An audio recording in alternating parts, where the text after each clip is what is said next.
আসসালামু আলাইকুম সবাইকে। আশা করি সবাই ভালো আছেন। আলহামদুলিল্লাহ আমিও ভালো আছি। তো এই তো এখানে আমি 3 ধরনের বাদাম ভিজিয়ে রেখেছি। এদিকে হচ্ছে চীনা বাদাম ভিজাইছি, আর এগুলো হচ্ছে পোস্তদানা ভিজাইছি। তো সব বাদাম সব কিছু আমি এখানে ভিজিয়ে রেখেছি, যা যা ভিজিয়ে রাখার প্রয়োজন সেগুলো। তো এইগুলো হচ্ছে যে আজকে বিরিয়ানি আর ফ্রাই হবে তার জন্য। তো এদিকে আমি ফ্রাইকে মেখে নিচ্ছি, ধুয়ে নিয়েছিলাম আগেই। তো এখানে আমি দিয়েছি আদা রসুন বাটা, একটু জর্দার কালার দিলাম, তারপরে দিলাম হচ্ছে মরিচের গুঁড়ি দিয়ে দিয়েছি, শুকনো মরিচের গুঁড়ি, তারপরে লবণ দিলাম। তো এই তো এখন দেওয়া শেষ প্রায়। তো বাকি যেটা থাকবে ওটা আবারও দিচ্ছি। তো এগুলো এখন মেখে নেব হাত দিয়ে।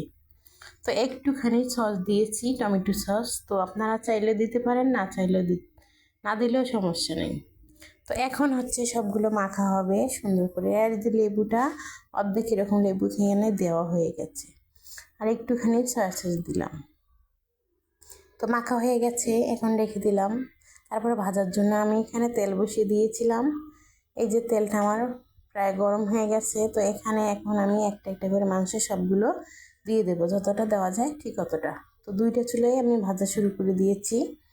এগুলো হচ্ছে আমার ঘরে আমি করতেছি। আসলে আমার ভাইয়ের মেয়ের আজকে জন্মদিন ছিল, তা রাত্রে বলতেছে এগুলো রান্না করবে, যার জন্য একটু আমাকে সাহায্য করতে হলো। তাই ভাবলাম ভিডিও করে নিই। তারপরে তো এই তো আমি সবগুলো ভেজে নিচ্ছি, এভাবে লাল লাল করে ভাজবো, ভালো লাগবে। এ তো অনেকে এখানে অবশ্যই বিস্কিটের গুঁড়ি দেয়, আমি দেইনি, আমি শুধুই ভেজেছি। আর এদিকে এদের ঘরে একটু বিরিয়ানি রান্না করেছে একটা পাতিলে। তো এই তো বিরিয়ানি মানে খাওয়া শুরু করে দিয়েছে দেখে। এগুলো হচ্ছে আমার ভাইয়ের বন্ধু, যার জন্মদিন, তার মেয়ের, তার বাবার বন্ধু। তো এই তো এখানে একটু সাজানো হয়েছিল। আসলে ঘরোয়া হিসাবে যতটুকু করার দরকার ঠিক অতটুকুই করেছে, বেশি কিছু করতে পারে নাই, অল্প কিছু আয়োজন করেছে। তার জন্য আর কি পুরো ভিডিওটা আর ওরকমভাবে দেখাইতে পারিনি। তো যতটুকু দেখাইতে পারছি অতটুকুই দেখালাম। তো এই তো এর জন্মদিন আজকে। তো ও আমাকে আসলেই ভয় পায়। বলছিলাম যে নাচো, তা এখন খুব কষ্ট হচ্ছে ওর নাচতে, তবুও নাচবে। আমি বলছি যেহেতু সেহেতু ও নাচতেছে, এই যে দেখুন ও ঘুরতেছে। তো সবাই ওর জন্য দোয়া করবেন, অনেক ছোট মানুষ। তো এই তো, আর এখানে বেশি কিছুই নাই, তার জন্য আর দেখাইও নেই, শুধু এই কেক কাটার টুকি দেখাই দিলাম।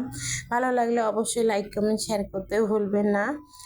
আর আমার চ্যানেলটাকে ইউটিউবে সাবস্ক্রাইব করবেন,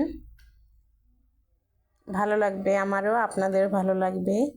আর যদি ভালো লাগে তাহলে কমেন্টে জানাবেন আমাকে কার কেমন লাগলো আজকের আমার এই ভাস্তির জন্মদিনটা। আসলে ঘরোয়া হিসাবে এই দেখেন আমার ছেলের ড্রেস দেখে অবশ্যই বুঝতে পেরে গেছেন এখানে কোনো রকম কিছু হয়নি, হালকা কিছু আজকে করার প্ল্যান ছিল।